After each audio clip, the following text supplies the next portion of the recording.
Kumusta mga kaboxing? This is Boy Kalawang TV. So 3 linggo na lang ang hihintay natin mga idol at magaganap na ang laban nila Teofimo Lopez at Shakur Stevenson na gaganapin sa Madison Square Garden, New York City ngayong darating na January 31. At speaking laban ng dalawa, makikita po natin sa larawan na ibinahagi ng mag-amang Lopez at mapapansin po natin na mas lalo yatang sumolid ang pangangatawan ngayon ni Teofimo Lopez matapos nga pong sumabak ito sa matinding pagte-training sa boxing gym na pinag-iensayuan ito. Kaya masasabi po natin mga idol na talagang inirerespeto ni Teofimo Lopez ang makakalaban niya na si Shakur Stevenson.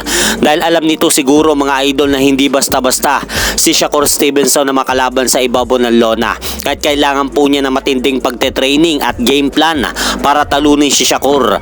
At dahil sa magaganap na laban na yan mga idol nila Teofimo Lopez sa Shakur Stevenson na magaganap ngayong darating na January 31. Nagbigay nga po ng opinion itong si Timothy Bradley tungkol sa magaganap na laban na ito. Dahil ayon nga po dito kay Bradley mga idol, ngayon daw lalabanan ni Teofimo Lopez ang susunod na GOAT na susunod na henerasyon ng sport ng boxing na si Shakur Stevenson. Anya, sinabi ni Timothy Bradley kay Lopez na magkakaroon daw ng malaking problema itong si Teofimo Lopez dahil papabor daw siya kay Shakur Stevenson sa magaganap na laban nila sa January 31.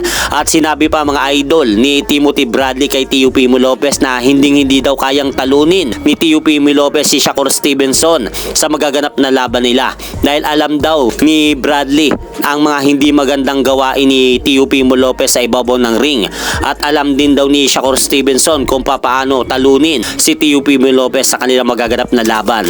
So ano pong masasabi niyo dyan mga idol sa naging pahayag na yan ni Timothy Bradley sa magaganap na laban nila Teofimo Lopez at Shakur Stevenson? Usapang Lopez versus Shakur Stevenson pa rin po mga idol. May isang kuha nga po ng nangyaring sparring na yan ng dalawa. At makikita po natin dito sa kuha ng sparring na yan nila Teofimo Lopez at Shakur Stevenson. Mapapansin po natin na medyo nakakalabang po sa magandang patama si Teofimo Lopez sa nangyaring sparring na yan ng dalawa. Habang si Shakur Stevenson naman po mga idol ay naghihintay lang po na counterin si Lopez at magkamali sa kanya. Tara panoorin po natin mga idol yung nangyaring sparring na yan ng dalawa. Si Teofimo Lopez po mga idol yung nakaputing headgear at si Shakur Stevenson naman po mga idol yung naka-blue na headgear.